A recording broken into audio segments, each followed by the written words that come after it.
നമസ്കാരം.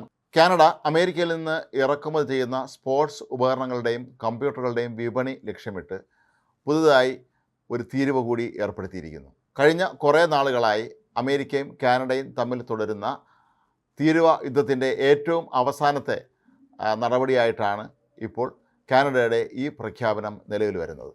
$21 ബില്യൺ തീരുവയാണ് ഇനി അങ്ങോട്ടുള്ള അമേരിക്കൻ ഉൽപ്പന്നങ്ങളുടെ ഇറക്കുമതിക്കായി അധിക തീരുവ കാനഡ ചുമത്തിയിരിക്കുന്നത്. കാനഡയിൽ നിന്നുള്ള സ്റ്റീൽ, അലുമിനിയം എന്നിവയുടെ ഇറക്കുമതിക്ക് 25% അധിക തീരുവ അമേരിക്ക ഏർപ്പെടുത്തിയതിന് പ്രഖ്യാപനം വന്നതിന് തൊട്ട് പിന്നാലെയാണ് ഇപ്പോൾ ഇത്തരത്തിലുള്ള ഉപകരണങ്ങളുടെ മേൽ ഇറക്കുമതി തീരുവ കാനഡയും വർദ്ധിപ്പിച്ചിരിക്കുന്നത്. കാനഡയിൽ നിന്ന് ഏറ്റവും അധികം സ്റ്റീലും അലുമിനിയവും ഇറക്കുമതി ചെയ്യുന്ന രാജ്യങ്ങളിലൊന്നാണ് അമേരിക്ക. പുതിയ താരിഫുകൾ ബാധിക്കുന്ന ഉൽപ്പന്നങ്ങളുടെ പട്ടികയിൽ കമ്പ്യൂട്ടറുകൾ, സ്പോർട്സ് ഉപകരണങ്ങൾ, കാസ്റ്റ് ഇരുമ്പ് ഉൽപ്പന്നങ്ങൾ എന്നിവ ഉൾപ്പെടുന്നുവെന്ന് കാനഡ ധനകാര്യമന്ത്രി ഡൊമിനിക് ലെ ബ്ലാങ്ക് മാധ്യമങ്ങളോട് പറഞ്ഞു. ഡോളർ എന്ന സമീപനം പിന്തുടരുന്ന കാനഡ സർക്കാർ 2025 മാർച്ച് 13 പുലർച്ചെ 12:01 മുതൽ അമേരിക്കയിൽ നിന്നുള്ള $29.8 ബില്യൺ അധിക ഇറക്കുമതിക്ക് 25% പരസ്പര താരിഫുകൾ ഏർപ്പെടുത്തുന്നതായി അദ്ദേഹം പ്രഖ്യാപിച്ചു. അമേരിക്കയ്ക്ക് നൽകുന്ന വൈദ്യുതിയിൽ പുതിയ താരിഫ് ഏർപ്പെടുത്തിയ നടപടി കാനഡ കഴിഞ്ഞ ദിവസം പിൻവലിച്ചിരുന്നു.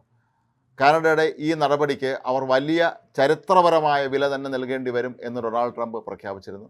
ട്രംപിൻ്റെ ഭീഷണി പുറത്തുവന്ന് മണിക്കൂറുകൾക്കകമാണ് കാനഡയിലെ ഒരു പ്രവിശ്യയായ ഒണ്ടാറിയോയിലെ ഗവർണർ തങ്ങളുടെ ഈ ഒരു പുതിയ തീരുവയുടെ തീരുമാനം പിൻവലിക്കുന്നതായി അറിയിച്ചത്. അമേരിക്കയിലെ മിഷിഗൺ, ന്യൂയോർക്ക്, മിനസോട്ട എന്നീ സ്ഥലങ്ങളിലൊക്കെ തന്നെ വൈദ്യുതി ലഭിക്കുന്നത് കാനഡയിൽ നിന്നാണ്. ഇതിൻ്റെ പശ്ചാത്തലത്തിലാണ് ട്രംപ് ഇത്തരത്തിലുള്ളൊരു ഭീഷണി മുഴക്കിയത്. മാത്രമല്ല, ട്രംപ് നേരത്തെ വൈദ്യുതിയുടെ കാര്യത്തിൽ ഒരു സാമ്പത്തിക അടിയന്തരാവസ്ഥ കൂടി പ്രഖ്യാപിക്കാൻ നീക്കം നടത്തിയിരുന്നു. അപ്പോൾ ഈ ഒരു പശ്ചാത്തലത്തിലാണ് ഇപ്പോൾ കാനഡ ഒടുവിൽ വൈദ്യുതിക്ക് ഏർപ്പെടുത്തിയ താരിഫ് പിൻവലിക്കാൻ തീരുമാനിച്ചത്. ഈ ഒരു സാഹചര്യത്തിൽ കാനഡയിൽ നിന്നുള്ള സ്റ്റീൽ, അലുമിനിയം ഉൽപ്പന്നങ്ങളുടെ അധിക തീരുവ 50% ആക്കില്ല എന്ന് അമേരിക്കൻ പ്രസിഡന്റ് ഡൊണാൾഡ് ട്രംപ് പ്രഖ്യാപിച്ചിരുന്നു. അതായത് അത് ഇപ്പോഴും 25% തുടരും എന്ന് ചുരുക്കം. ഇതല്ലെങ്കിൽ, തീരുമാനം പിൻവലിച്ചില്ലായിരുന്നു എങ്കിൽ ഇവയുടെ ഈ രണ്ട് ഉൽപ്പന്നങ്ങളുടെയും ഇറക്കുമതി തീരുവ 50% ആക്കാനാണ് അമേരിക്കൻ പ്രസിഡന്റ് തീരുമാനിച്ചിരുന്നത്. മാത്രമല്ല, ഇപ്പോൾ വീണ്ടും ഡൊണാൾഡ് ട്രംപ് കാനഡയെ മറ്റൊരു തരത്തിലും കളിയാക്കാൻ തുടങ്ങിയിട്ടുണ്ട്. കാനഡയോട് എത്രയും വേഗം അമേരിക്കയിലെ 51ാമത്തെ സംസ്ഥാനമായി മാറാൻ വീണ്ടും ഡൊണാൾഡ് ട്രംപ് ആവശ്യപ്പെട്ടിരിക്കുകയാണ്. അങ്ങനെ സംഭവിക്കുകയാണെങ്കിൽ പിന്നീട് അതിർത്തി പ്രശ്നമോ അത്തരത്തിലുള്ള യാതൊരു തരത്തിലുള്ള ബുദ്ധിമുട്ടുകളും ഉണ്ടാകില്ല എന്നാണ് ട്രംപ് ഇപ്പോൾ വെളിപ്പെടുത്തിയിരിക്കുന്നത്.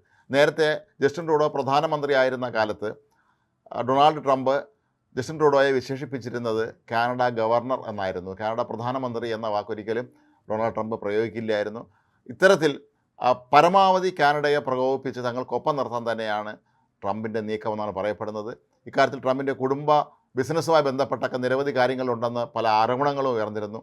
എങ്കിലും കാനഡയെ അമേരിക്കയുടെ സംസ്ഥാനമായി കാണാനാണ് താൻ ആഗ്രഹിക്കുന്നത് എന്നാണ് ട്രംപ് എപ്പോഴും പ്രഖ്യാപിക്കാറുള്ളത്. ഏതായാലും ഈ രണ്ട് രാജ്യങ്ങൾ തമ്മിലുള്ള ഈ വ്യാപാര യുദ്ധം ഇപ്പോൾ പുതിയ തലങ്ങളിലേക്ക് കടക്കുകയാണ്. ഏതായാലും കാനഡ അമേരിക്കയ്ക്ക് നൽകുന്ന വൈദ്യുതിയുടെ താരിഫിൻ്റെ കാര്യത്തിൽ തീരുമാനം പിൻവലിച്ചത് അമേരിക്കയെ തൽക്കാലം പിണക്കണ്ട എന്ന് കരുതി തന്നെ ആയിരിക്കാനാണ് സാധ്യത.